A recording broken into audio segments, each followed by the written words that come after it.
Levi Bolton of the Phoenix Law Enforcement Association, representing Phoenix police officers and other peace officers, joins us live tonight. Levi, is there something that's being missed in all of this, and what is it? Yeah, John, good evening. I struggle with that explanation, although good policing and the men and women who serve and protect do a fabulous job out there, but we're 400 officers down. We've got less money, less resources, less assets to deploy. Unemployment is at an all-time high. Traditionally, we spike during those incidents. So what's going on, Levi? Kind of the sacred cow that no one likes to talk about. About 3 years ago, our homicide rate was 85% of those folks involved in homicides were illegal foreign nationals. Now it's currently 5%. We changed our Operation Order 1.4.3, our immigration policy. Where you can ask people whether they're here illegally. That's correct. And so your point is that, and we know that at least 100,000, maybe upwards of 120,000 illegals have left Arizona. A lot of this due to the economy, maybe because of a climate that's seen as inhospitable to illegals.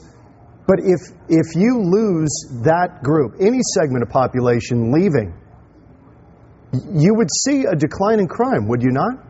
I would think so. And particularly, I think what we do is we look at deterrence. Risk of discovery versus risk of contact and consequence following those contacts. So you think the flight of illegal immigration out of here has had a big effect on crime going down? I would say a significant one, yes. Let's listen. Now, Phoenix PD, again, talking about is there some type of nexus between illegal immigration and crime? Take a listen.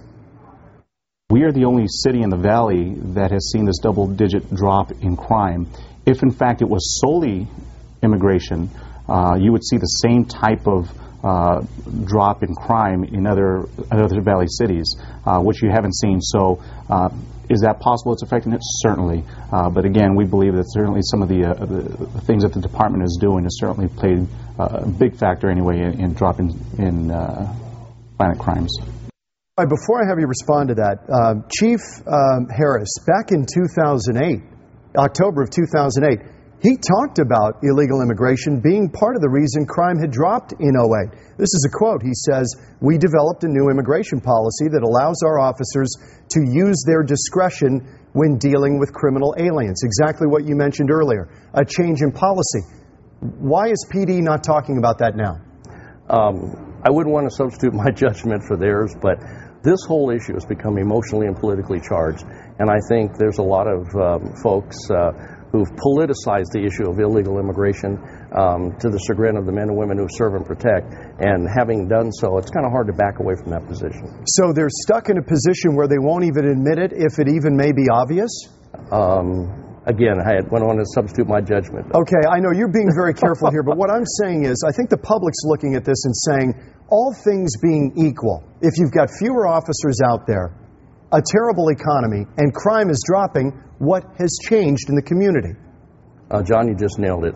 I think the explanation, although the spokesperson gave a valid explanation, but I just don't find the department's current position a credible one. These stats are quantifiable. We know what the ratio of offender population was, our victim population. We've got a good idea of how many folks have exited the valley.